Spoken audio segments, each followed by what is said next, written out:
feature presentation. What is going on, everyone? Welcome to an untitled spoiler cast. I am one of your hosts, Matt Rohrbeck, alongside he's allergic to tomatoes, but he is tomato meter approved, Eric Marchin. Matt, are you still playing with those Marvel Snap cards, those online digital Oh, cards? I'm obsessed, dude. You know who? God, don't get me started.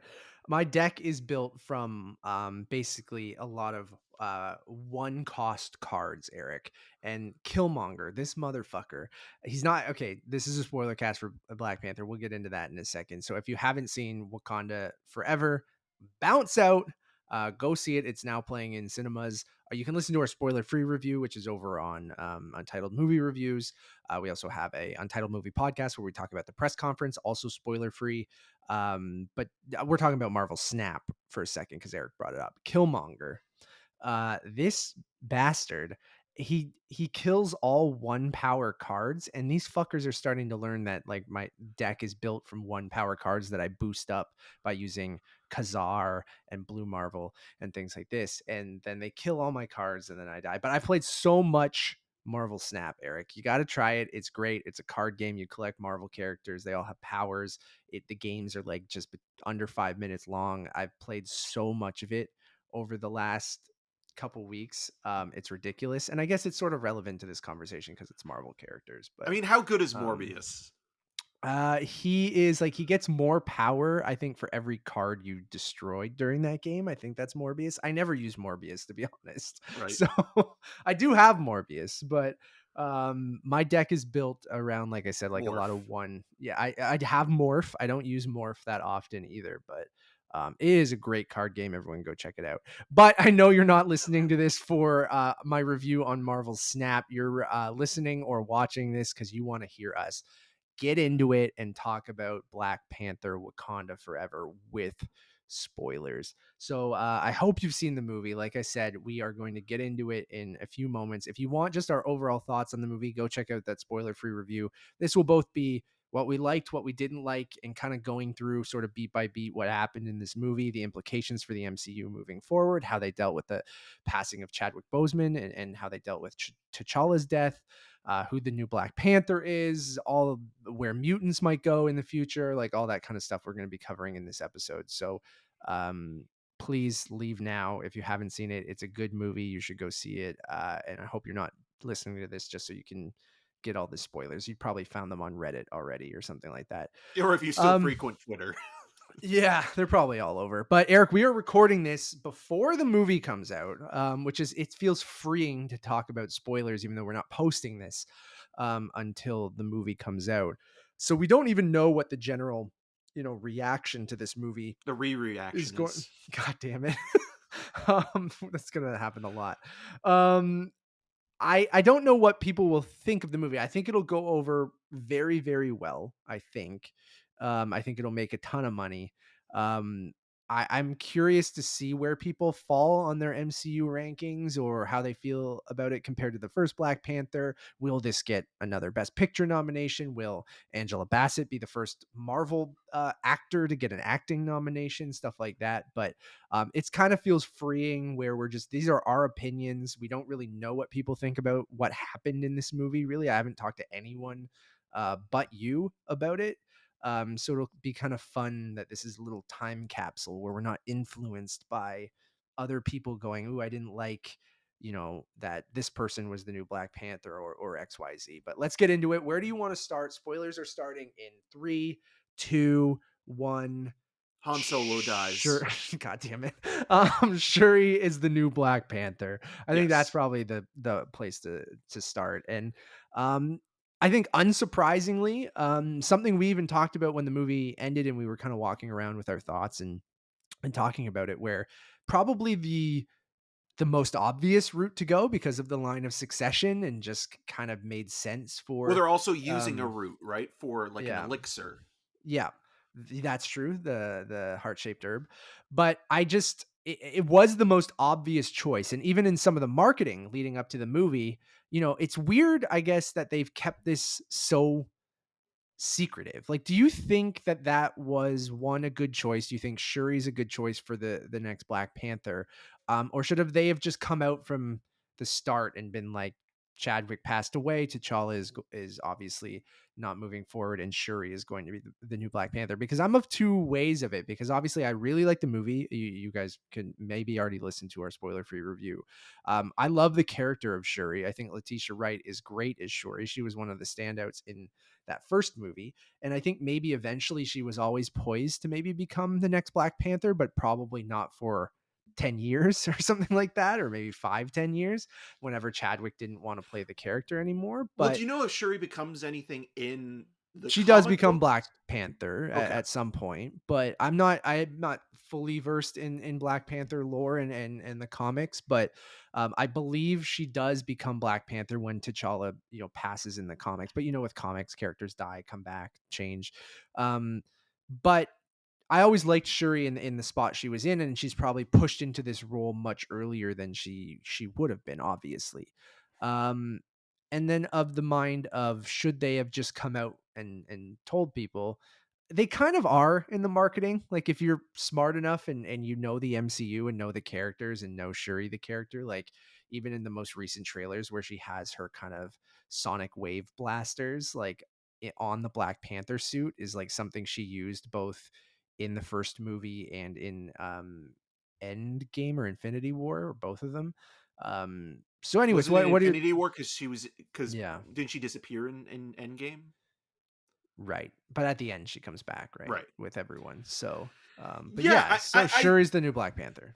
yeah, I think it's fine ultimately in terms Yeah. of sort of having that as kind of a reveal at the end because it adds to the arc of Yeah. that character's journey, from beginning to end. Of her You struggling with that, and Yeah, the loss of her brother, but also feeling like she's incapable of doing anything and being also one of, or maybe the smartest human being on the planet, and still feeling that helplessness and feeling like she failed, her family, but also her nation, and, you know, being unsure of herself, not only as Shuri, but as a potential successor in that role. And I think that self doubt really does play a major part in her development over the course of this movie, and especially when she has to protect not only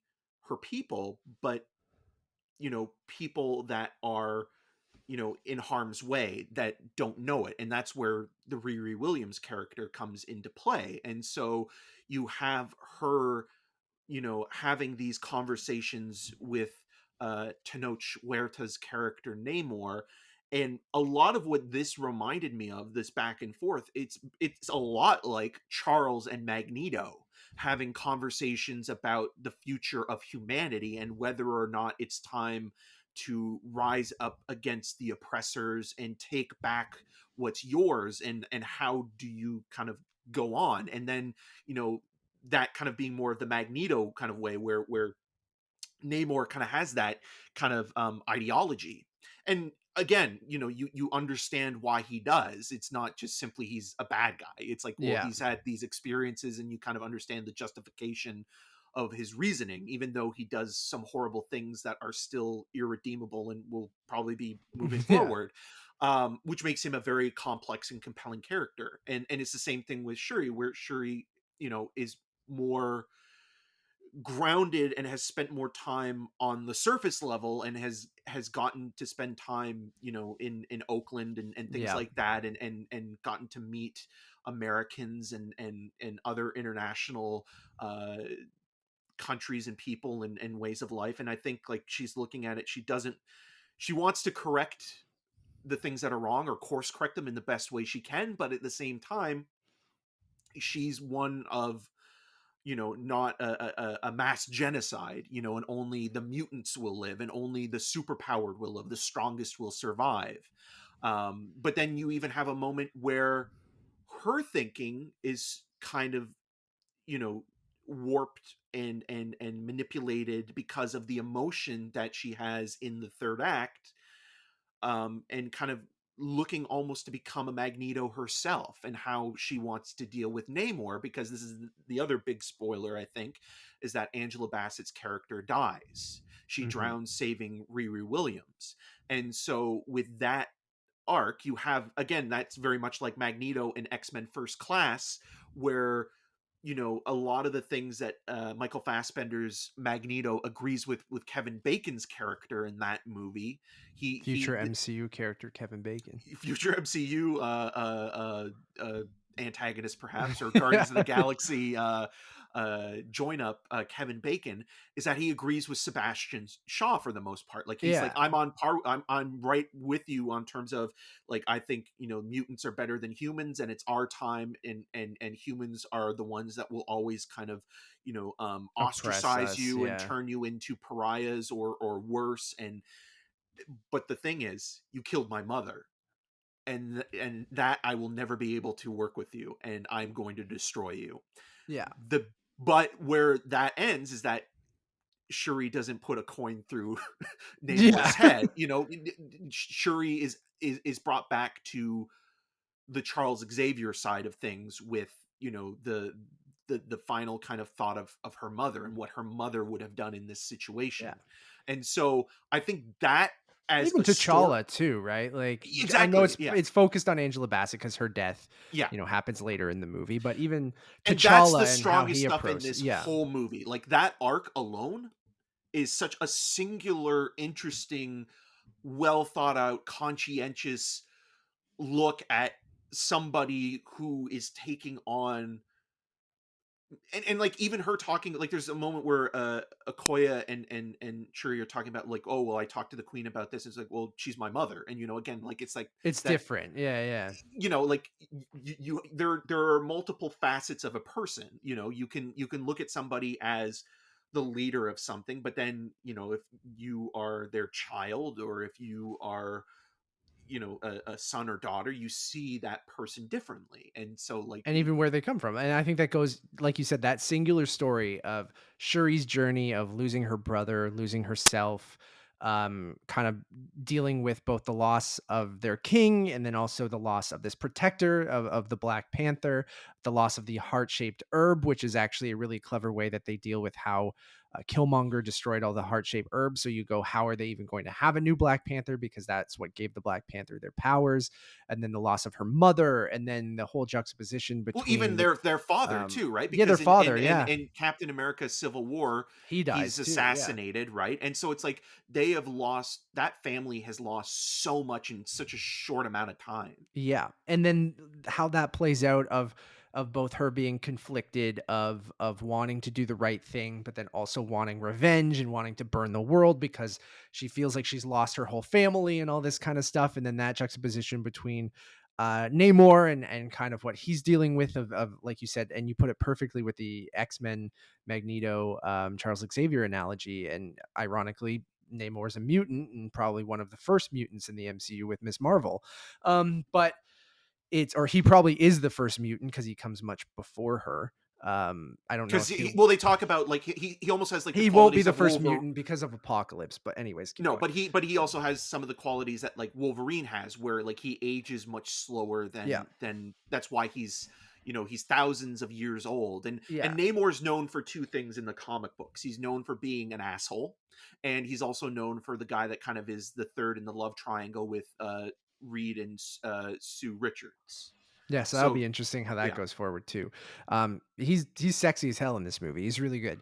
And he's just a great actor and a great performance. And again, we talked about this a lot in our spoiler free review, is that he's just a really good, complicated villain, much like Killmonger was in that first one, where you completely kind of see, how the surface world, treated his people, how they had to go down into the the ocean and live underwater, and how they work in the heart-shaped herb, and all the kind of parallels between the Talokan nation and Wakanda of having this herb that gave them their powers, having a stash of vibranium that they're protecting and using. All of that kind of stuff never feels forced, and it just feels like it is a really interesting. We talk about Marvel movies a lot having it's just the same thing and they're fighting the same thing. And ultimately this movie is doing that, but as nations instead of just characters. But I think it does it in such an interesting way where the script, like you said, like the most interesting stuff is between Shuri and Queen Ramonda and Namor, and dealing with Chadwick's passing and dealing with all of that. And then when you add in everything else, that's where we kind of got into some of our criticisms of the feeling a little bit bloated, right? But I do really, before we move on to Riri. that stuff, You do Riri Riri. and yeah, and Everett Ross, we'll get into that. But I do think Shuri was the natural choice. Like the other one, people thought like maybe Nakia was going to take up the, and there's a big spoiler there that we can get into too with T'Challa having a son. But Nakia could have maybe taken up the role. And I thought at one point they were going to do that. Like I thought they were trying to pull a fast one on us where Shuri was going to go like, I don't want to take the heart-shaped herb. Like I think Nakia, you should, or something like that. Like, but it did make sense that Shuri ultimately becomes the Black Panther, especially with losing her entire family and just feeling like, it's something that she kind of needs to do. Um, yeah, I think the other part before we move on to maybe some of that other stuff is like Shuri going into the ancestral plane and seeing Killmonger. I thought was fucking awesome. Which goes to Um, the side of her, like like again, like the dark side, right? yeah, Like the giving into the impulses, because that's when that happens, that's just after she's lost her mother. yeah, And so you could look at that again as like the Magneto side kind of luring her in. It's like, are you going to, do what's right for the community? Are you going to do what's right for your people, or are you going to take care of business for yourself?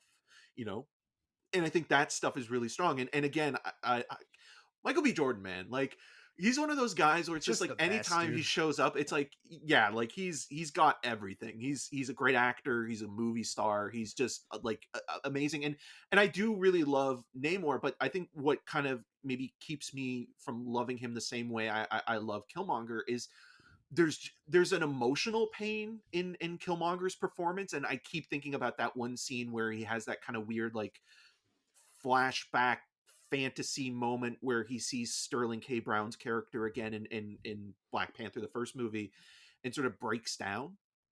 And I think that moment really helps kind of show that like this guy, like you really understand where he's coming from, even if you don't agree with the way he's going about, justifying his actions. And it's the same thing with Namor, but I think with Namor, he's more of a figurehead than anything else. Still, like there's still like an emotional side of the character that maybe we'll see more of moving forward, where I felt Killmonger and Michael B. Jordan's performance specifically brought that out quite a bit, and almost did challenge Chadwick Boseman in terms of, you know who was the best in terms of the performances in that movie. Because like to me, like that should have been the first performance to be nominated for an Oscar within the Marvel world, because I it's an absolutely amazing agree. piece of acting.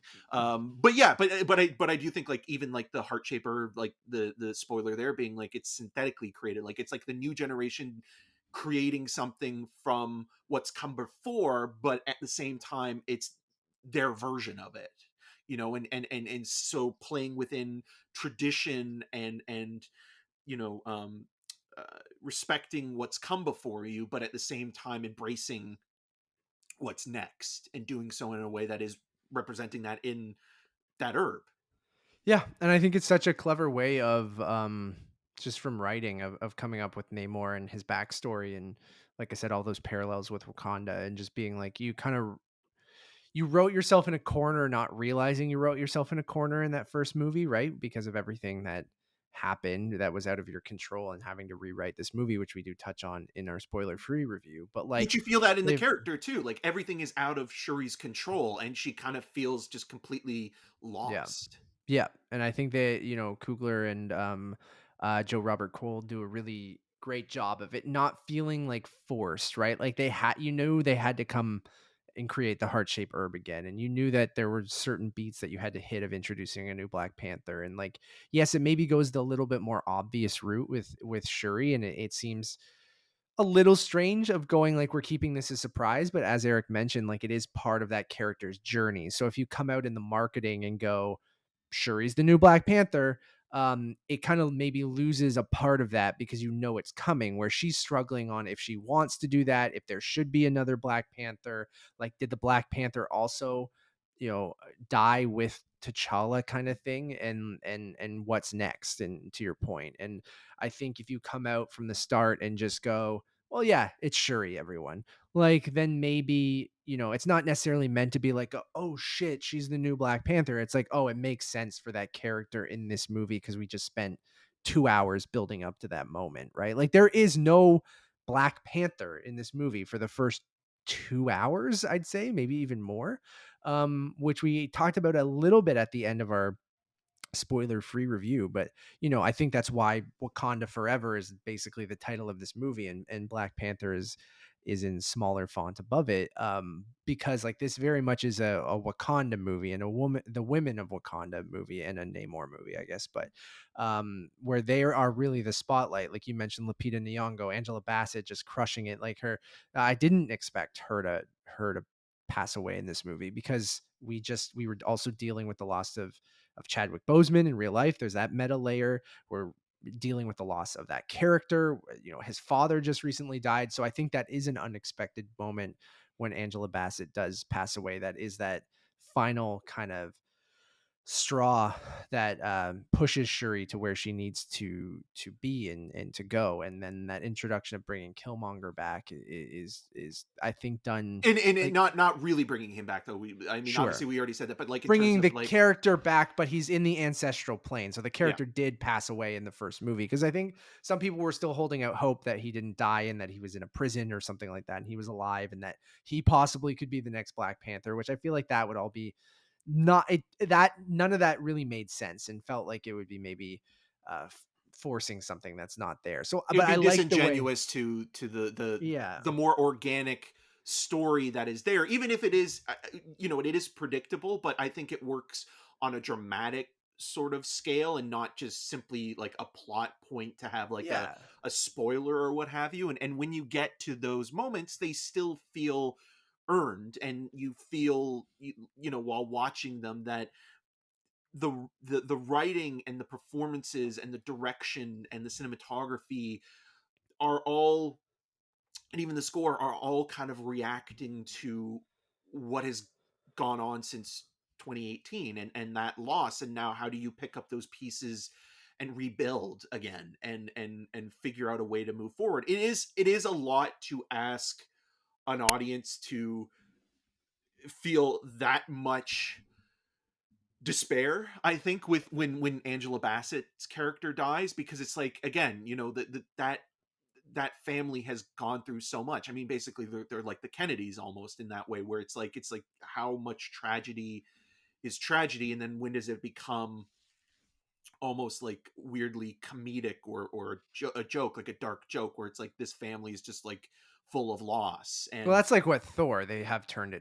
Thor into that, right? Like, he's yeah, lost everyone, and and they played it off. they've dealt with depression in that as well, which I Yeah. think is really interesting. And the whether or not you are still worthy if you are feeling that, and that you still are worthy if you are depressed, that doesn't make you any less of a hero.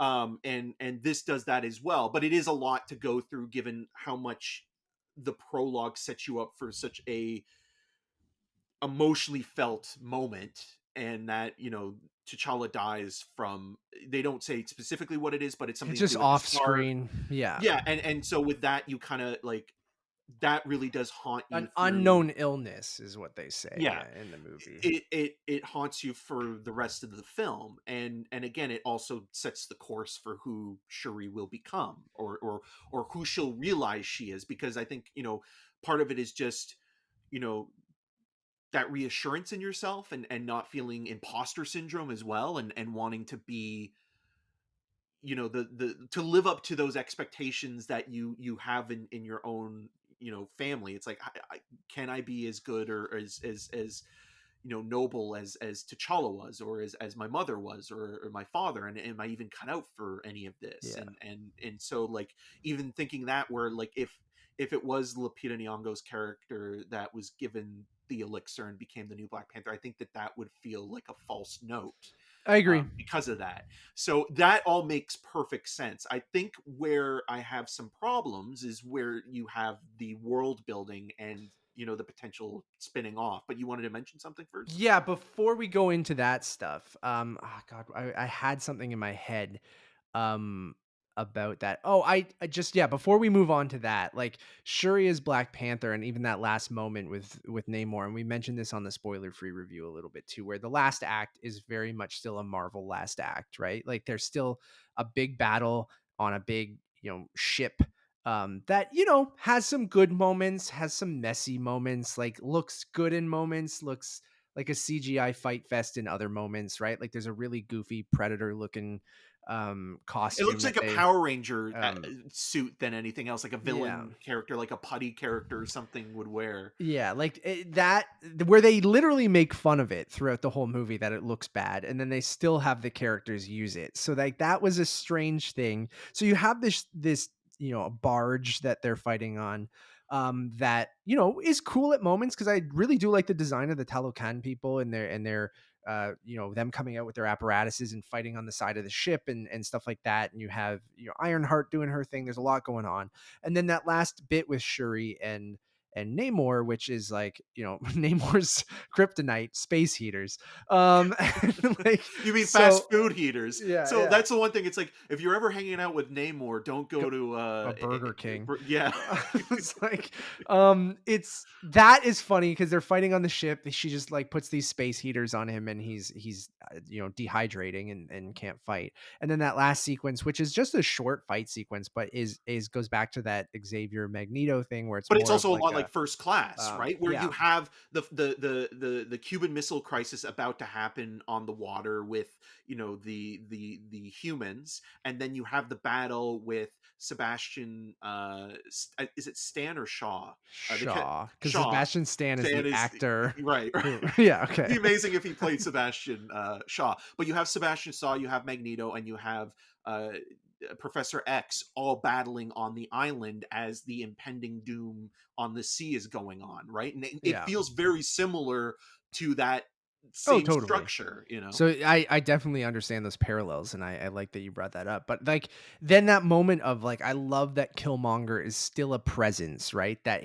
just like he was kind of like infecting T'Challa with his kind of worldview. Like he infected Shuri with that worldview, but then she's also trying to learn from her brother, and just like how Chadwick let well at the time he thought ironically Sebastian Stan Winter Soldier live because and then even Daniel Bruhl's character, right? Like it's that kind of same thing where he could have easily killed Daniel Bruhl in Civil War, but he lets him live Rules, rules. much like how it's just the juxtaposition there I think is really nice. Like with Shuri not being infected by Killmonger saying, burn the world, get revenge, like still be, he's still very much like you got to fight for the Wakandan people and you got to, these people even if they're similar to you and you understand where they're coming from Unlike and Corey being affected by Michael Myers in Halloween. sure, yeah. So I like Shuri letting him live at the end, and it felt much like, T'Challa letting. Why am I blanking on Daniel Bruhl's character's name? Zemo? Zemo, Baron Zemo. Yeah, I was gonna live say Venmo. in Civil War. Like I like that kind of parallel there, and with Killmonger both, even in that first movie, kind of infecting T'Challa as well. So I do think Shuri was a good choice. It made the most sense, even if it's the least surprising route to take it.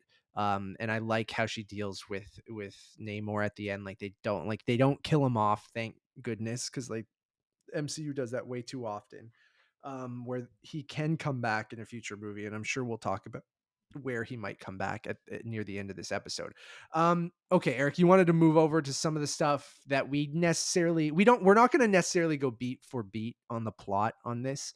We're just kind of go over big moments or kind of elaborating on some things that we talked about in our spoiler free review. But to go to some of the negatives or maybe the stuff that we didn't like as much, we can kind of go into more detail on that. Do you want to start with the Riri stuff or the Everett Ross stuff? let's start with Riri because it kind of is first introduced in a way that's actually well done, which is almost like this mini horror movie within That opening the sequence. film. Yeah, Yeah, where with you Lake find Bell. with Lake Bell and John Robert Burke, who played RoboCop in RoboCop 3. Uh, Spoiler alert: RoboCop is is killed. But what I like about that is that it is kind of playing on like that kind of like horror movie, aquatic horror thing for a minute, but it's also introducing you to the MacGuffin of the film, which is this vibranium detector, and it's under the water, and how the Telecon people want the person responsible for making this, and that's why Riri Williams is brought into the fold. And so you have Bo Shuri and Okoye going to Boston, and it kind of becoming, I guess, pun intended, a fish out of water comedy for a minute, where like they're critiquing like technology being kind of antiquated and low level with like iPhones Good and shot things at like that. iPhones, yeah. A good um shot at iPhones. and so that stuff kind of feels a little bit tonally off, and it also does feel like it pauses not only some of the Namor, but some of the more um emotional stuff. And it's kind of like, Yeah. okay, well, we're also now introducing this new character that comic book fans will know who she is, obviously, but for people that are seeing these movies that maybe are only fans of the films, it's like, well, you have to kind of give a quick kind of summary of who she is, and you get that. But then on top of that, you have like this action sequence, which has one really cool moment where Okoye sticks her spear into the back of this muscle car, and it kind of It's uses a like dope almost like action a sequence. tailgate kind of thing. And that's awesome. I think it's a very subtle little piece of action direction that is really well done.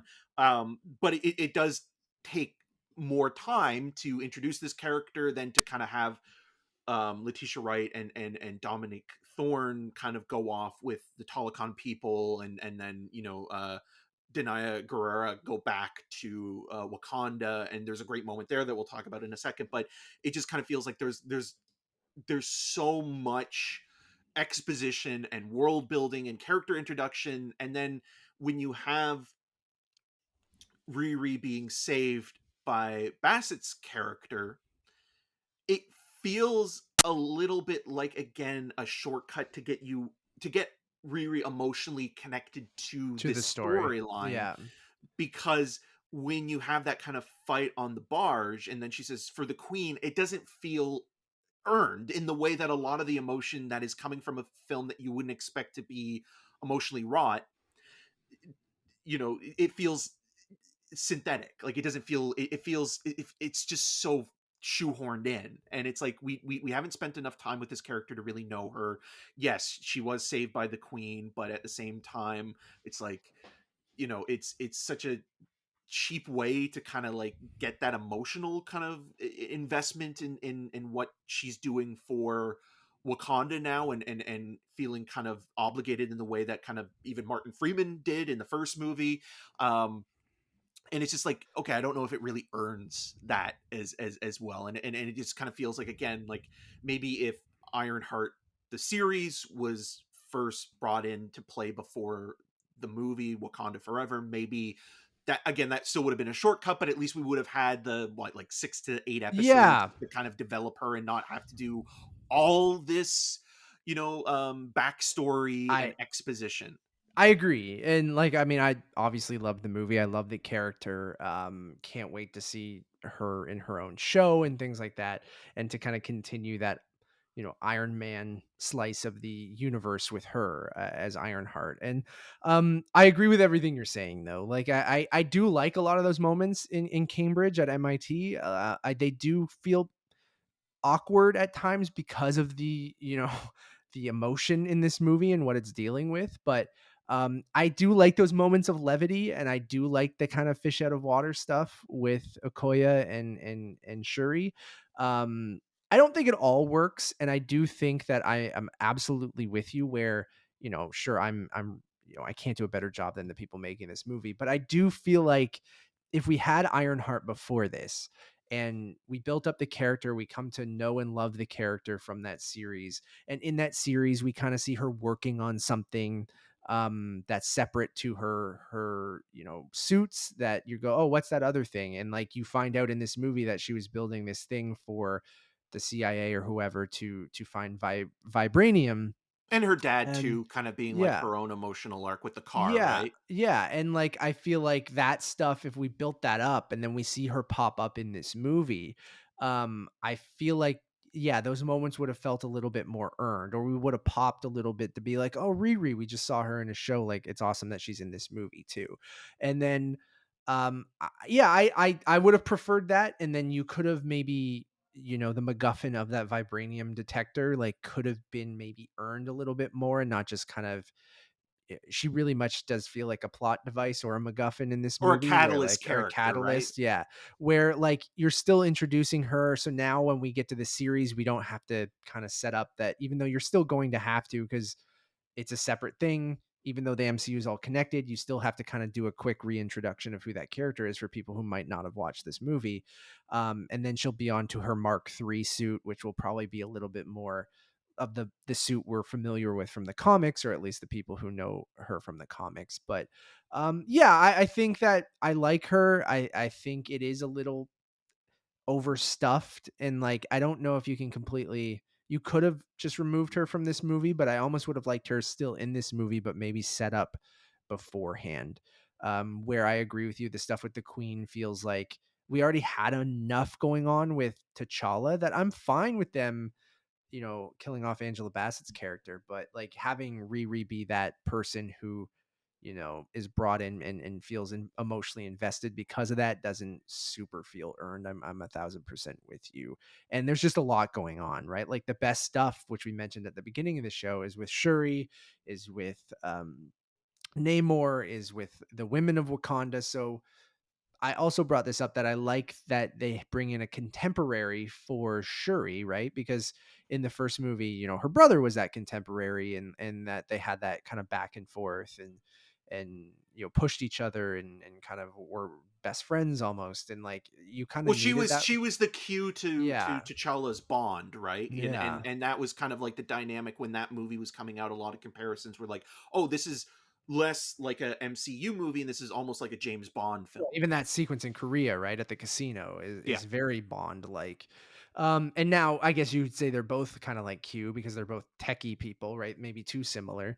But I like that she has that person, and that person from the US and stuff too, that she can kind of have that back and forth with. So I'm mostly with you though, that I feel like the Riri Williams stuff doesn't feel as fleshed out as it should. Like even when she gets that Mark II suit, like I went to the bathroom when she started making that suit. I don't know what I missed in that quick moment. Like I ran to the bathroom and ran back, but when I got back, then you see That's that the ultimate spoiler. How many times did you go to the bathroom during this movie? only twice. Only Right? twice. I think I only think so. twice. Yeah. Yeah. Yeah, I strategically, I'm pretty good at picking when to go for the most part, but like um there was that time where I was always missing sex scenes in superhero movies, because I missed the sex scene in Birds of Prey, and then I missed the sex scene in Eternals. So I just randomly like left right before those sex scenes in those movies.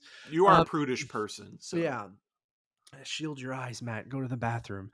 But in this, she starts making her Mark II costume, right? Because she does the whole Tony like hammering yeah. out the heart, and then did Not listening to AC/DC, which I was she? disappointed with. Yeah, it's that Spider-Man's thing now. Um, Didn't that's a quick thing. Didn't Spider-Man, Ned, and MJ also go to MIT? they were applying to MIT. Okay. I think they wanted to go to MIT, right? But then they Yeah. all get rejected because of But didn't they um end up going there in the end though? Because like yes, he Peter doesn't. does He right. doesn't, but they do. They get Okay. in, I think, right? I Right. think. And I wonder if then there'll be some sort of crossover there with Ironheart. you'd hope Or so, right? reference. Like, I mean, I think with all of these, younger characters they're introducing in the MCU, there's got to be some sort of young Avengers that they're building to. And I have some theories on that too at the end, which I'm not sure what they're going to go into with the young Avengers, or What? Because if they're, you got Hawkeye 2, Ironheart, Ant-Man 2.0 or Ant-Woman, yeah. CEO of Sex, all your favorites, Ned. Sure. Yeah, yeah, yeah. So like we'll get into that at the end, but yeah, Riri feels a little little shoehorned in here. Like Yeah. it's got that sequel problem in some points where it's like we gotta we gotta go harder. We gotta add more characters. We gotta add more world building. Like again, like some of the issues we had in Iron Man 2 and even uh, Age of Ultron and whenever you have these second movies that Or third even, like, when you're introducing a new character that doesn't maybe thematically connect into the story you're telling as well. Like the Namor thing, it's like, okay, Namor works because Namor is a contrast in comparison yeah, to Wakanda. he's the And antagonist. to Yeah. yeah, and it makes sense where you mentioned that again, the colleagues, the contemporaries, the allies of Shuri and Riri are there, but it does feel like there is more work to be done to get Riri into the story because she's not necessarily one of the main characters, within this story. She is very much a supporting actor within this ensemble that's being brought in. So it doesn't feel as organic to the storytelling where you've had a little bit more time with everybody else that's come before and now you're introducing a new villain, but the villain does kind of connect within the themes of the story you're playing with. So it's just it takes more time, and I think that that's why it throws off the tone and Yeah, pacing a there's a little lot going bit. on, right? And Yeah. then that adds to that. And then, unless you have something else to say, we can move on to I was going to the quickly say the other thing that I really thought was quite powerful and moving from Denaya Guerrera is the scene where Angela Bassett's character strips her of her identity of her. she's the head of the Dora Milaje, and she removes that Yeah, from and her. and Yeah, that scene in so many other movies where a good guy lets the other team members down or lets down the person they're working for or whoever is usually no played off as accountability or what? no. It's usually played off and like don't be so hard on yourself and like you Yeah, that's did what the I mean. best you Like, yeah, could, right? Well, I'm not because when you say no accountability, it's almost like the character's like I got away with this, or it's like whew, it's a good sure. thing that I that I I didn't. get I get what you're saying, but you know what I mean. Where Yeah, yeah, where Okoye is hard on herself, and it's like she she understands the knows. Yeah, failure, but then Angela Bassett just literally tears into her. yeah, and it's an amazing scene because she is not holding back Bassett, and she just like and it's just seeing this person whose whole life and identity Yeah. is this position, and she doesn't know anything And else. she And was doing her best, even yeah, though, like, yes, the queen did say, "Don't you don't need to take my daughter on this trip," and kind of thing. But like, it it is an emotionally powerful scene, and it is Ramonda like kind of giving into her emotions because she's lost her husband, she's lost her son, she's now think seemingly lost her daughter at that point, at least kidnapped or however you want to put it. But yeah, it's a great scene, and I was gonna bring that up too. Of like, stripping her seems harsh, but like I do like that sequence, right? Like it's just that's what I mean by accountability. Like someone being like, to your point, in most movies, it's like, all right, well, you tried, and at least you were don't beat doing your best, yourself kind of up. thing. You did the Yeah, best you could, where or she's like, "You fucking, you're gone." And yeah, she's just like, "You're done. You're like, we're stripping you. You're like, you are not welcome in the Dora Milaje anymore." And you're like, "Oh god damn." You're like, "Okay." Like yeah, that's like almost a character that you both characters you really love at that moment, but you again understand where Ramona's coming from, but then you also feel sympathetic towards Okoye, who really was doing her best. And that fight sequence on the bridge, I think, is awesome too. yeah. Um, style points for this movie, which we didn't talk about in the spoiler free review. Love the subtitles. The color coded subtitles are fucking awesome, and like With the it different are languages. yeah, the different languages. So like the Talokan people are in blue, the Wakandan text is in yellow, I believe, right? And then but just the way that like there's a lot of different languages in the movie, and the way that they use subtitles is like a And isn't the style. text different And as well?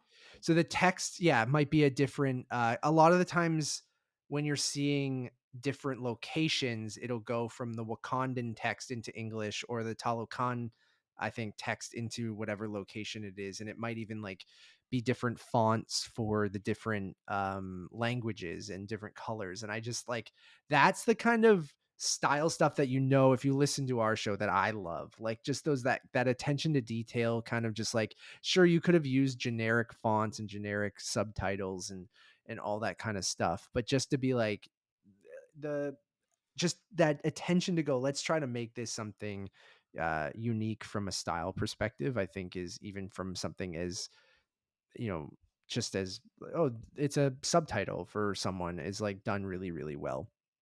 Moving on to the Everett Ross stuff. So Oh the thing God. we haven't mentioned is Julia Louis-Dreyfus is in this movie. And I feel like, and I know you'll get into the same thing, Eric, and I'm 100% with you, where every time I've seen that character pop up, always feels like it's forced a little bit. It almost feels like a parody version, like you would see it on SNL, like that would be their version of like a character coming in and be like, "Oh, like the Nick Fury of it all." And it's almost like it has become like a self-aware joke in a way, and it doesn't work. And I love Julie Louis-Dreyfus. Like I think she's amazing, obviously like Seinfeld and Veep and things like that, but the character doesn't feel like a part of the MCU. It feels almost Even though like she's been in quite a few things now. it feels almost just it's just like Julie Louis Dreyfus cosplaying. And you're watching these scenes, where you're having this back and forth between Martin Freeman's character and her, and what Valentina Allegra de Fontaine. yeah, Uh, these characters had a former relationship, they were formerly married, and it's just like none of this is necessary for the plot. Like I yeah. understand having sort of someone on the outside kind of helping you and also kind of being a voice of reason when talking to the US government with Freeman's character, but there's just part of it that kind of is like, okay, this is truly extraneous to the story and you really don't need it. But I could also, and this is only assumption on my part, I could see it kind of being like a kind of compromise where the mid-credit scene, and there's only one, is so emotional and such a good way to kind of wrap things up, but also kind of lay way to the future, is that it's like, okay, well, do you really want another post-credit scene with Dreyfus's character coming into play again? It's like, okay, well, let's just rip the band-aid off and have her Just have her a part of the movie. in the And, like, movie, and that way you can have a couple of scenes and then get it over with. But it still kind of feels like it's from a different film entirely. Like it doesn't feel like it's actually even in the movie. Like even when they're having conversations about Wakanda and like the decision whether or not to invade, it yeah. doesn't feel like it's from the same film, and it throws you off so much. And It's they are so building her. bad. I get why they keep bringing her in, and as the kind of, It was Thunderbolts. yeah, it is for Thunderbolts. And the new Nick Fury, like, Nick Fury at the beginning of the MCU was that, I work for this government agency, I'm not necessarily the good Now I'm a guy. space pirate. We do bad things, and Shield wasn't always great, and they were all looking out for the United States or themselves, and things like that. So like I get that that's continuing that character of like the US government really being out for themselves, and talking about Black Adam again with what's her name's character, who's the Suicide Squad Task Force X. Oh, Why am Amanda I thinking? Waller, Oh, played by Amanda Viola Waller. Yeah. Davis. Thank you. I blanked there for a second. Viola Davis as Amanda Waller. It's kind of that character, right? Like for the MCU. And Yeah, much Thunderbolts like or how, Suicide Squad. yeah, and much like Amanda Waller just randomly popping up in things with Viola Davis just shooting shit on her iPhone. Like it's just like Julia Louis Dreyfus just looks like she like waltzed onto set, and you're just like, why are you here? Like, and it's just like, I'm not against the character, and I know it's building up the Thunderbolts, and like I know it's going to lead somewhere, and I guess that's what I meant by, in our review as well, that I was alluding to, like maybe once you see where everything is going, you might go back to this movie and be a little bit more forgiving on the Val stuff, because where it ended up or what it was leading to. And maybe not. Maybe you're still going to go, that didn't need to be in this movie. And it at this moment, I go, this didn't need to be in the movie. All the Everett Ross stuff and all the Val stuff, you could have literally just went bam and chopped it out of the movie, and you would have been totally fine. Yeah, all you Like, really needed from Freeman was him just saying to, Shuri and Okoye that, "Oh, yeah, the person who invented this tech is in Boston." that could That's have it. been it. It could have been a cameo, like Michael Yeah. Stuhlbarg with his cool hair and in, Yeah. in Doctor Give Strange Martin 2. Freeman And cool long like, hair. um, it could have just been a cameo, and then okay, we saw Everett Ross again, and we know he's going to be in Secret Invasion, right? Like we know Yeah. he's still around. We know who he's working for. You give a little bit of exposition, going, "Oh, he now works for whoever he works for. I forget, but the CIA or no, he's like Langley in Langley. Washington, yeah. Yeah, like we know who he's working for. We know he's around. Shuri calls him. He gives a little bit of exposition. Get the fuck out of here. Like Yeah. that's all we need. Go back And to Middle Earth, my it's friend. it's not I like Martin I Freeman. do I too. even like I like the character. I'm more indifferent on the character, but like he's fine.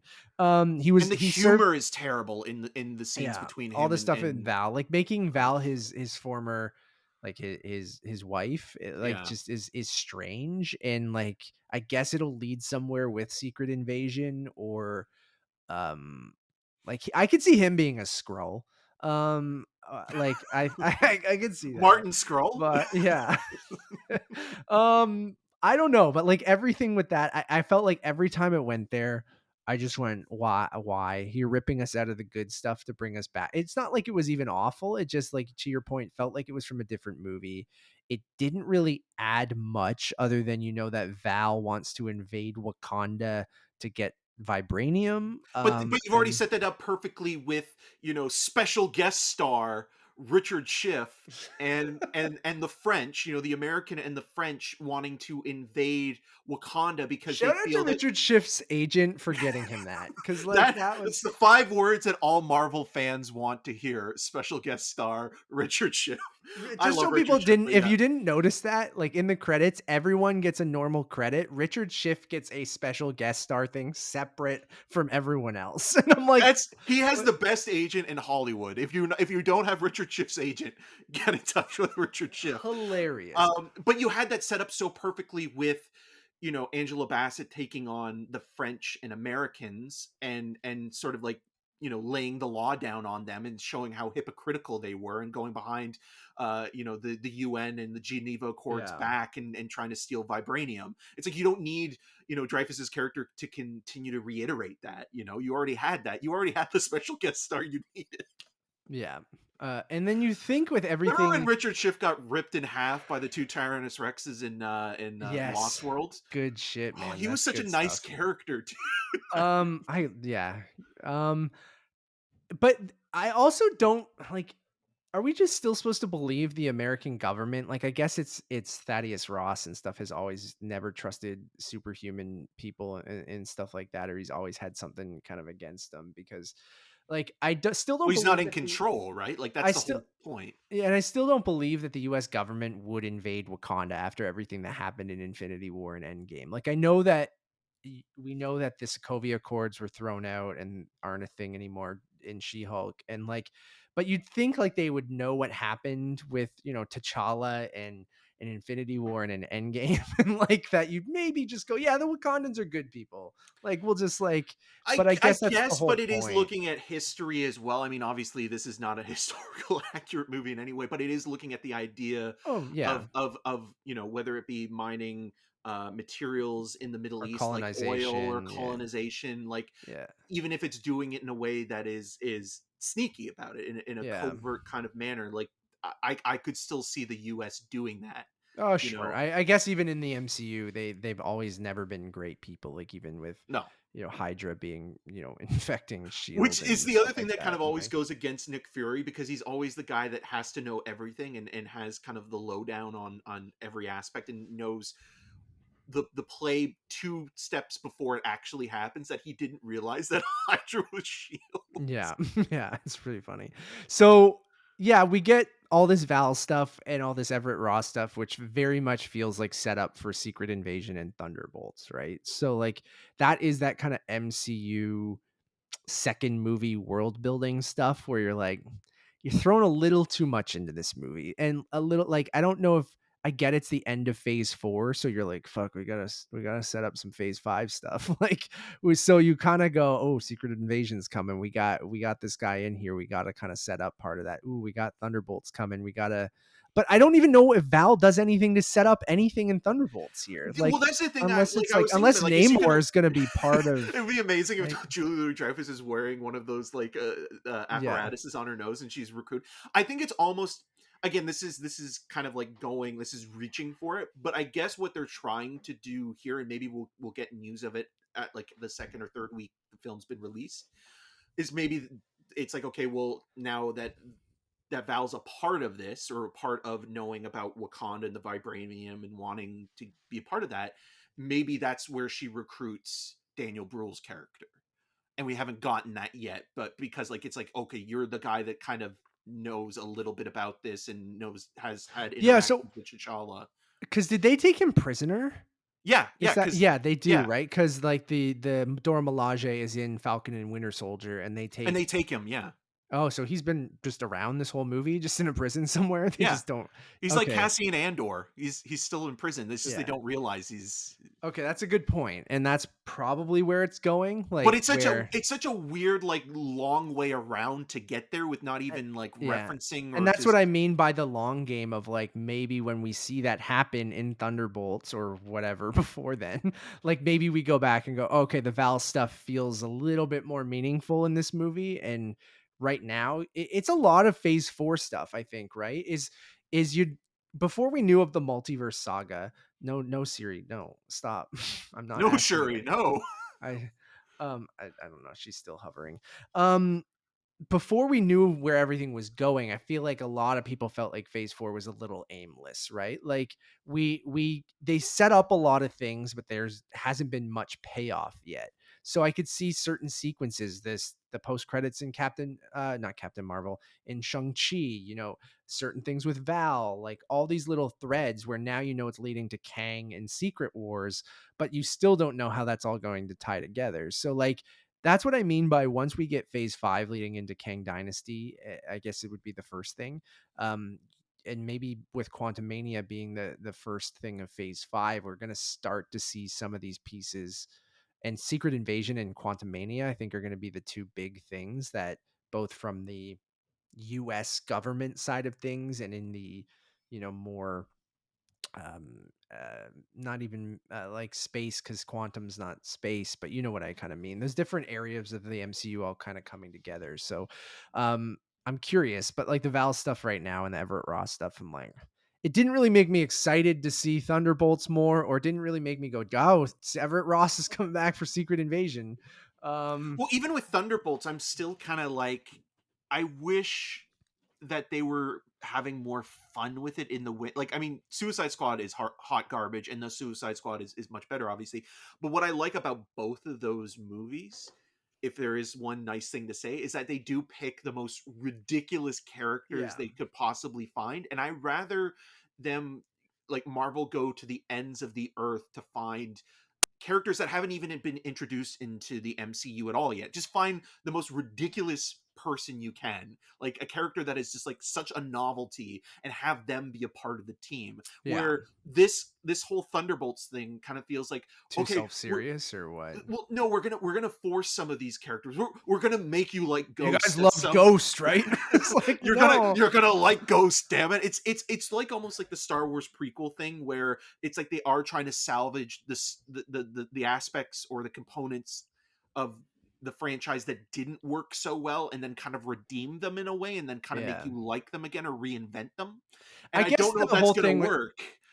I think it'll rely a lot on Florence Pugh and Sebastian Stan, right? Being Well, like, one of those two people is good, and then the other one yeah. is like a I wooden brick, like a Winter piece of wood. Soldier, but I like, think I think it's fine, but like he's I love not. Wyatt Russell as John Walker. So like, I do like There the you go. idea of like a Dark Avengers kind of thing, right? Like, Right. I like the idea of it, of an Avengers group that will fucking murder you, even though the Avengers do kill people That's and their stuff like that's that. their Like, tagline. We'll um, fucking murder you. yeah, like, but you know what I mean? Even though Captain America kills people, like they haven't really done the DC thing where good people, even though DC didn't do it, but like good people don't kill people, but they don't, I guess it's like Except Superman. we don't kill Collateral people damage. we don't kill people violently, where John Walker Right. will smash your face in or something like that, right? Or stuff like that. But like, is anyone asking for Taskmaster back? Or like, having three characters from Black Widow seems like a weird imbalance in that movie. Yeah. Like, you have, three characters from Falcon and the Winter Soldier with Winter Soldier, Val and John Walker. You have three characters from Black Widow, which I get those two worlds kind of colliding because they're both on the espionage kind of side of the MCU. But Ghost. having and then Ghost, which you're like, all right, cool. And then anyways, I guess Val set up in this. I think you make a good point about Daniel Bruhl, of they haven't announced him for the cast yet, but I'm assuming he'll be in that movie, and because he usually is the leader of the Thunderbolts, if I'm not wrong. You're not So Ross. I hate you. I hate you so much. So anyways, It's Harrison I don't Ford want to now. I don't want to yeah. I don't want to focus too much on that stuff, but those, I think Riri and Everett Ross and Val are kind of those things that feel very MCU sequel world building shoehorn, which is like stuff we've gotten in other MCU movies, because you do have to look about this larger storytelling, this larger universe, and you can kind of tell that stuff is the stuff Ryan Coogler's the least interested in. Like, Yeah. it's very straight. It's the comedy's not It's always great. uninspired. Like, Basically, it's almost like this obligation that you have to fill because you are a part of this bigger universe. And like when you get to those moments, it's just like, okay, let's just get through this as quickly as possible. yeah. But it does, slow down a movie that has a lot going on and to say. And then when you get to those moments, it's kind of like, yeah, you could have put this in Secret Invasion. Like, I don't And even know how they end off. I forget already. Like, what's the well, last sequence with the Val last and sequence is Everett that is that is Ross? that Like, Val finds out that Ross has been going behind right. her back and that she knew Oh, all she along. arrests him, and then the Yeah. not the post credits, the very end of the movie, they go and Shuri comes, right? Or is it Okoye? Who comes or to save Everett Ross from in the Oh, prison den. Okoya. Okoye comes and, Yeah, takes Everett Ross and is seemingly taking him to Wakanda, right? To like, forever. God. But then we know he's in Secret Invasion. So is Wakanda Yeah. going to be a part of Secret Invasion? Is one of the Wakandans a Skrull? That is cool. Well, I maybe they think, don't like, take him to Wakanda. Maybe they have a rendezvous with you know Samuel L. Jackson. yeah, you're making a good point. So I think that's a good jumping off point. So the final, if there's anything else on the movie side of things, Eric, spoilery, that you wanted to talk about before we go into like the post credit scene and what's next, basically, I think No, like I think that's overall, it. like, yeah, I think the action sequences, there's nothing really to spoil about it. I think the choreography is great in certain sequences, and um, I really do like the MIT chase sequence, and the battle on the bridge. I think is really cool. I I love kept thinking of the that DeVry ad every time. Like, that ad where the guy's like, it's like, stop what you're thinking about applying for college now. Stop what you're doing. Get off the couch. Call now. She definitely doesn't go to DeVry. I know. Uh, But I just thought of that ad weirdly, where it's like, sure. Every oh US man. college and university is the same. That is about Yeah. tech stuff. Um, Which I I like, but it's also funny that, like, again, like, one thing we haven't even mentioned is that you have a character that is so intelligent and innovative, and the actor who's playing Shuri is an anti-vaxxer, and you're just like, man, that's such a bummer. seemingly. I know she's kind Seemingly, of yeah, yeah. denied that, so it She is a little bit of Denaya Guerrera that? no more. Okay. No, Namor? I gotcha. Yeah, that's kind of because I do genuinely think Letitia Wright is good as this character and a good actress. That stuff is complicated and she's denied it, but at least she's taken the route of going like, they're giving me this opportunity, I'm just gonna shut the fuck up. So which is like not doubling and tripling down on it, because someone definitely probably talked to her and go, listen, you have the opportunity of a lifetime here, you need to kind of zip Yeah. it. And And let's then be at real, least she she's might not have tripled or doubled down anyways. vaccination wise. I know. Yep. Thank you for that. Okay. Moving on to the final kind of thing, and then what's next for the MCU. Before we wrap, um, we talked about the ending with Namor. Shuri lets him survive. He kind of goes back to Talokan with the um, basically setting up that now they have an ally, sort of, with Wakanda. That's what he sets up. Like, that's because his people are asking him, like, why did you kind of let this go, and why did you kind of call a truce? So they kind of set him up to still be an anti-hero for the future. They do reference that he is a mutant, so we know. Yeah, we didn't get that sound cue No. this time, but we do know two mutants in the MCU now, which are Ms. Marvel and Namor, which is great. And then we see that Everett Ross is Mount Everest rescued. Ross. And then the final post-credit scene is a very emotional scene where Shuri goes to visit Nakia, and she is going to burn her funeral clothes from her mother's funeral as a final kind of. That's what she's going to do, right? Much Yeah, like which what was she something that was set up brought up earlier. earlier on, where you know the where Angela Bassett's character kind of talks about like having to eventually let go and to kind of leave the past where it is, but also to accept that they're still there, you know, as a part of you. Yeah. So yeah. So she goes to do that ritual, and then Nakia comes over and introduces Shuri to her nephew, who is also named T'Challa, who is T'Challa and Nakia's son, who they reveal that they secretly had, and they were living in. Sorry, where is she living? I forget. In Haiti. Haiti, thank you.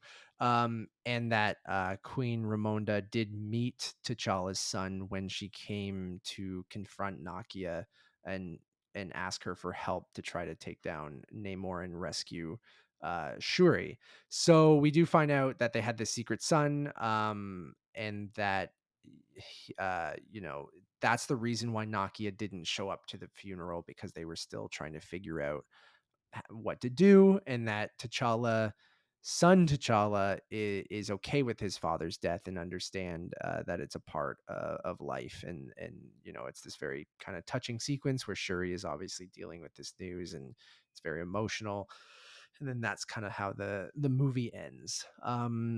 Eric, how'd you feel about them introducing that that was a rumor that I remember reading, that, you know, T'Challa and Nakia were going to have a son. um I think in lesser hands it could have come off as almost soap opery, like in yeah. the Fast and Furious Sure. movies, where I think, you know, you even mentioned like thankfully they didn't name him Chadwick, because that kind of would have been like, why, like in the same way that they Mhm. named Dom's son Paul, it's like it doesn't make any. No, or they named him Brian, didn't they? But Right, then Brian's still alive still in that alive, universe, yeah. so it doesn't make any sense. It's weird, but anyways. Yeah, but yeah, I think it's well earned. I think like it works, and again, like it's the last on screen moment for the movie, because if you had had another scene or a post After, credit yeah. scene with, you know, like a lot of There's people that thought rumored Doctor Doctor Doom, Doom right? was gonna be in there, And and it I seems think like that it they would, removed it. Like, it seems like they or they just were didn't want to.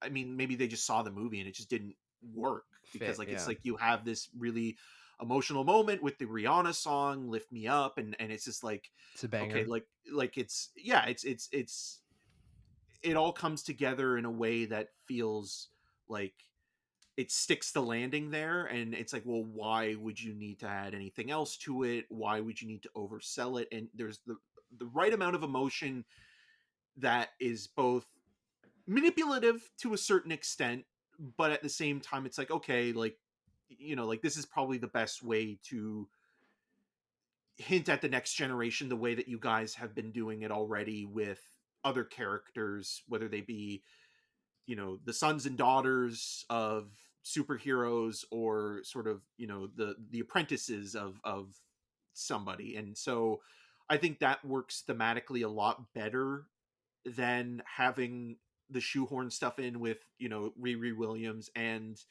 the Val and Ross stuff kind of being like, okay, well, this stuff is going to also kind of play a bigger part later on. Or even like even Namor, obviously, but Namor does feel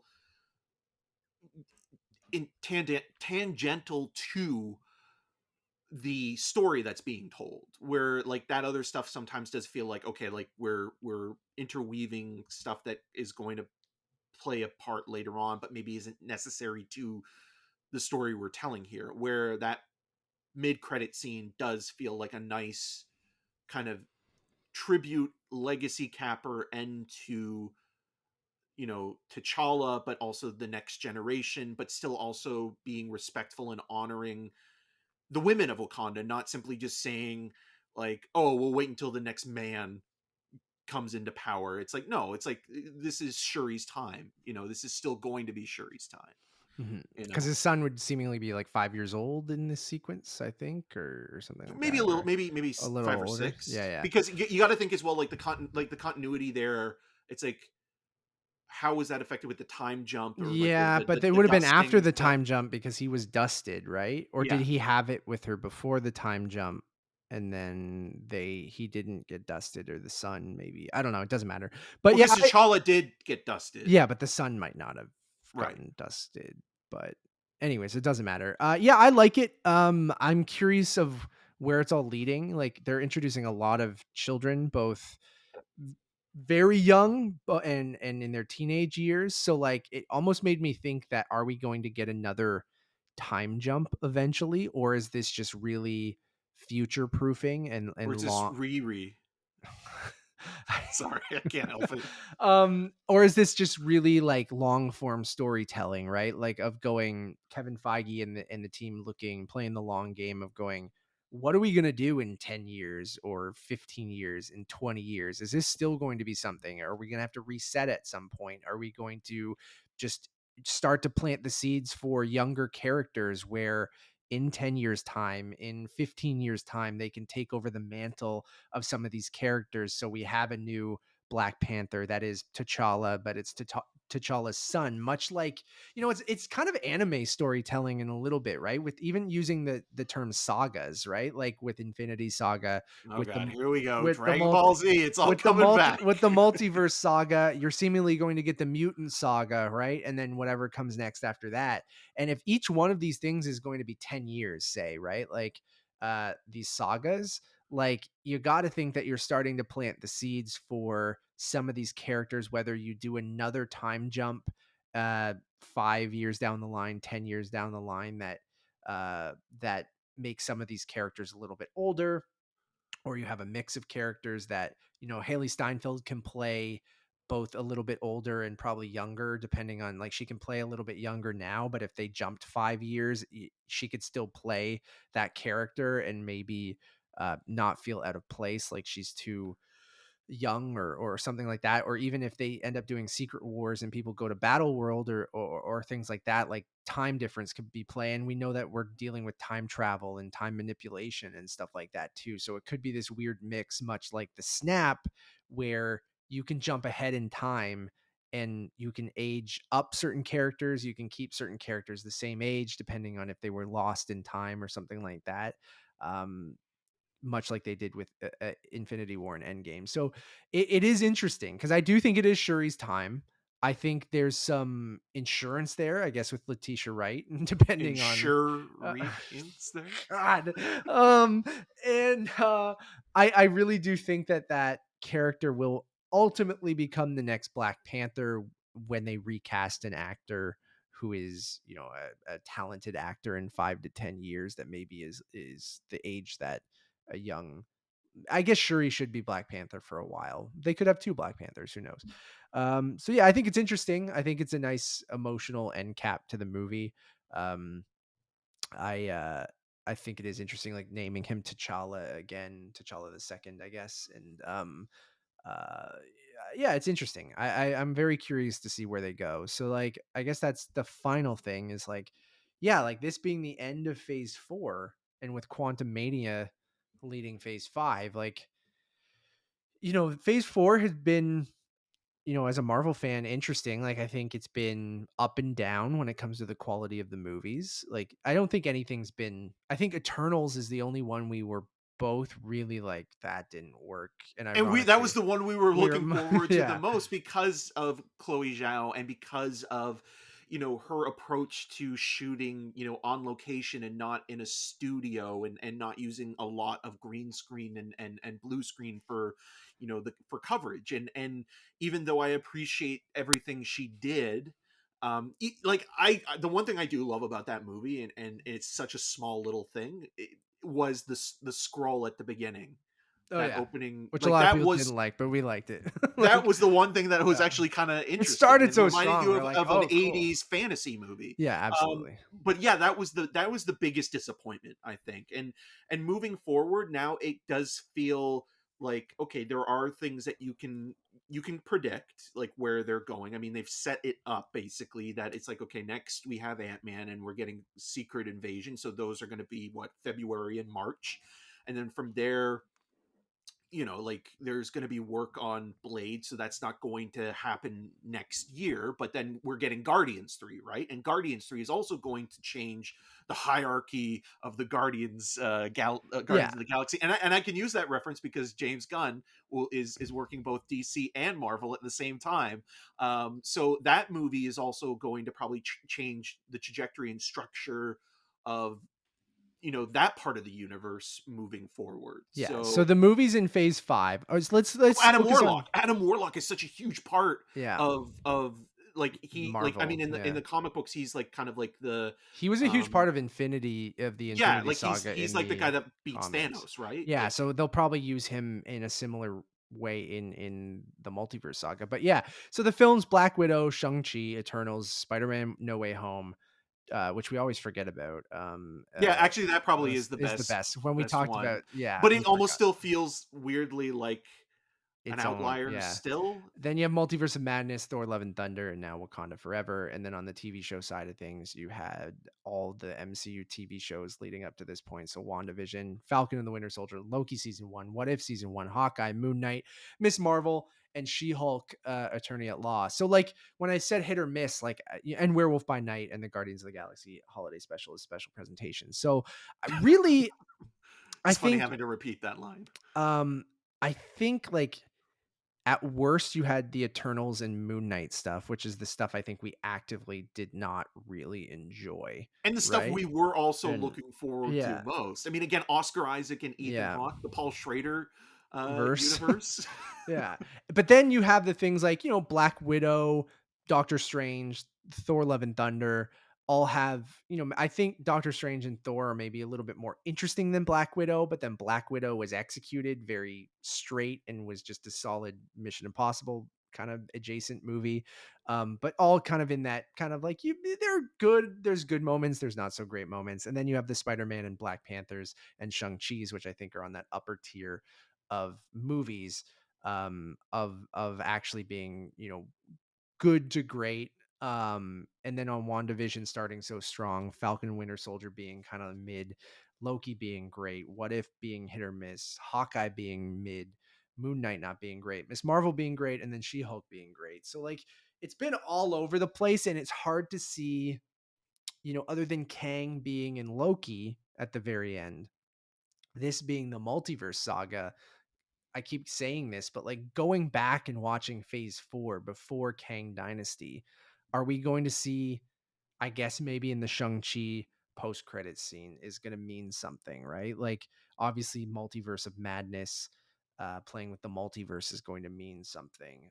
Thor: Love and Thunder introducing Thor and Gore's daughter, um, at the Thorgor. end, like is interesting. I mean, Black Widow having 3 characters being part of Thunderbolts, right? Like, um, you know, Destin Daniel Cretton being the director of Kang Dynasty, is interesting as well too, right? So phase 4, it's going to be interesting looking back on like going, is this going to be the phase where we're like, oh, these were all kind of their own thing? Obviously, there was Well, some it's like phase multiverse. one again, right? Yeah, Because you're getting a lot of new characters where you're going to have to tell part of an origin story, and then part of it as well now is because you have the rest of the world so built out that you have the origin story. It's part origin story for a lot of these, and then it's also how does it connect to the bigger picture.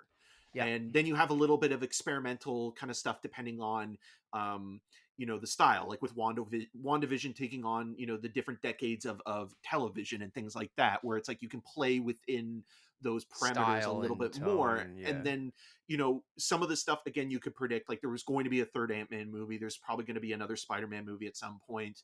Like you can kind of tell what ones are going to be the sequels, but then it's like, okay, well, how are the Eternals now going to come back? Because it feels like nobody cared about the Eternals Yeah, in any way whatsoever. I But don't they know, did kind of man. reference the Celestials, right, in Thor: Love and Thunder a little bit. Like you did see the one in In Zeus's the yeah, the uh God Chamber or yeah, I whatever. was gonna say fuck hut, but that's Yeah. Paul Newman and Joanna Woodward.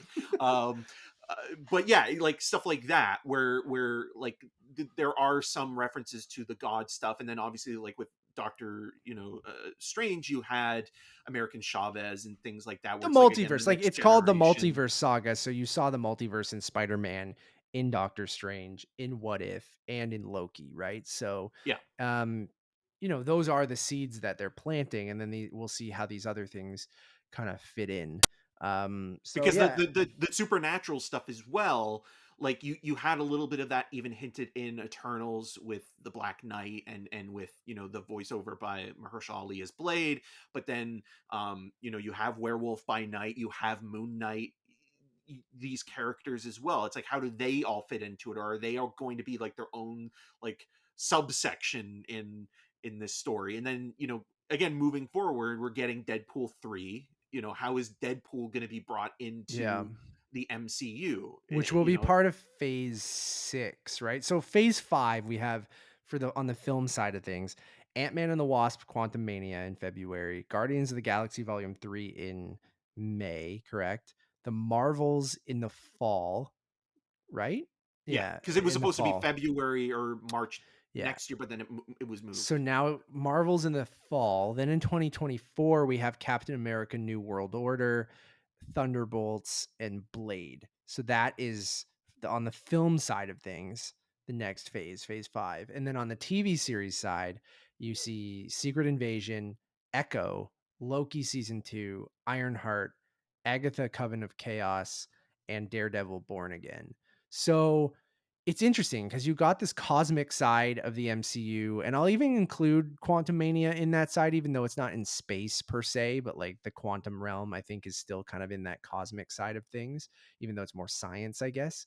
Um, and Kang will obviously be a part of that, and you assume Loki season 2. So that sets up Kang Dynasty. You have Guardians of the Galaxy Volume 3, which the Guardians have always been kind of doing their own thing, right? And I think James Unless Gunn it's an will Avengers film. I think the Guardians will very much be doing its own thing again. Like, I don't think you're gonna have a lot of connection, as we saw with Thor: Love and Thunder, where they just kind of wrote them out of that very quickly.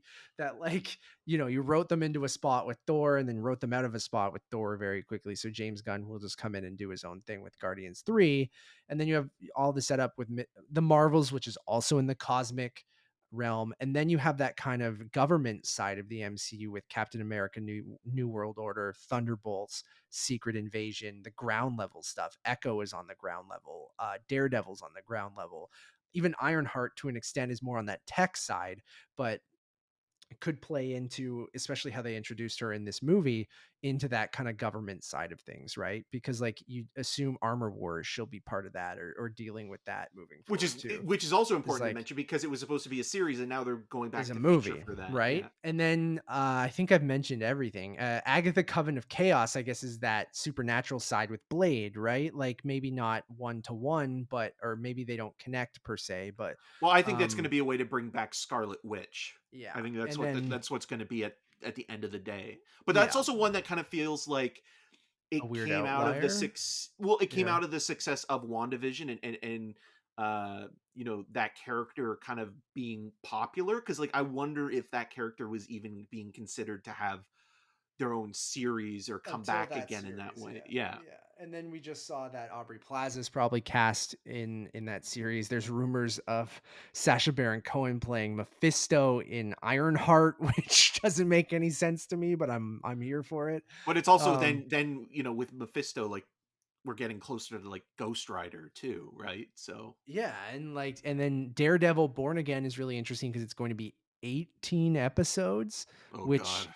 which I'm here for, because I love what Star Wars is doing with Andor. So like if we can start to see the MCU start to play with those episode counts and the style of those shows, like of not just being 6 hour long movies, like, and because Andor is just absolutely crushing it, and it's so good. But nobody's watching Um, it though. Like in terms of like, I know. it seems to be like the anti Star Wars thing, but really it is embracing everything that is great about Star Wars. Yeah. And I do think the other thing that we didn't really talk about in the spoiler or in our non spoiler review is that there is that bit of superhero comic book fatigue that I think is starting to set in for a lot of people, especially people that are just kind of, general audiences and moviegoers, where like you are starting to get a little bit of that sense of like, okay, maybe this is too much. Yeah, Um, I'll be curious. I think we'll see that in the box office, right? Like I'm curious. I think that's where you start to see if people are starting to feel that, and if people are just waiting to watch things on Disney Plus, or they don't. I think Ant Man And this and the will be a Wasp good would, yeah, because like this is like Wakanda estimate Forever to is going to that. do really well. Yeah. Like it just The first movie made over $1 billion. Chadwick passing, we know, like with Dark Knight and other movies where, um, a lead passes, even though, you know, Heath Ledger was in that movie, and you know what I mean. But like, I still think that gives it a lot of attention and curiosity. Where I'm with you with Ant-Man and the Wasp, where the Ant-Man movies never they've done particularly, fine, but yeah, yeah. where this one does very much seem like it's more important than the other ones. Right. But I am very curious. Like, Guardians will do well. I think it's Ant-Man and the Marvels that'll be interesting to watch next year to see if MCU Yeah, because fatigue if is there's setting that in. yeah, because if there is that superhero fatigue, a part of what kind of I think really elevated those movies well quite a bit in the box office was because they were connected to the rest of the MCU, right? So it's like, okay, well, even though they're not as maybe the quality of them aren't as great, or they don't compare to the other ones, you're still going to go and see them because they're you need to see everything in order to understand everything that's going on. Yeah. But if people are kind of like picking and choosing now, or it's like, oh, I can just wait and watch this when it's on Disney Plus, I could see Ant-Man and the Wasp and the Marvels, kind of being the ones that, Suffer a little bit. yeah, like like on paper you could say like, oh well, Guardians of the Galaxy probably would have been that, but it was so popular and it did something different, and it was still at a time where comic book movies were you know all the rage, and they still are. I mean, obviously they are a huge part of the box office, but it is getting to that point now where I think like with Thor Love and Thunder, people were starting to feel it quite a bit, and like that movie having some disappointments and having a level of like, oh, are we gonna we should have gotten more from that than we did. we Yeah. we should have gotten Thor from that than we did, but we didn't. So All you right, know that's it. We're wrapping. Thank you all for listening or watching. We really, really do. We really do appreciate it. Um, you guys can check out our spoiler-free review if you want another 45 minutes of us talking about this movie, but in more vague terms. If you haven't watched that or listened to that yet, over on the reviews channel. We also have the Untitled Movie Podcast, where Eric and I talk about our experience attending the virtual press conference for Black Panther, Wakanda Forever. And then there's a ton of more stuff you can listen to or watch if you want, like a review for Causeway, Tales of the Jedi, Armageddon Time, After Sun, The Good Nurse, Black Adam, Halloween Ends, Tar, Rosalind, Amsterdam. Tons of other stuff. All of our TIFF coverage is up there as well. If you want a one-stop shop for everything, just head over to Letterbox, which is untitled_movies. That's probably going to be the best place to keep up with us, to be honest. So if you love movies, go over to Letterbox, subscribe there, hang out on Letterbox, because I feel like who knows what's going on with Twitter. But if you want to know, everywhere else I am, just go to untitledmoviepodcast.com and follow me on whatever social medias are left at Matt Rohrbeck. Wow, that's really depressing. And I'm Eric March, and you can find more of my video reviews on rogerstv.com/cinemascene, and on the social medias at em6211. Until next time. So if Thanos is Frieza, is Kang Cell, and is he going to be absorbing anyone? Who's Majin Buu? Oh god. Bye, everyone.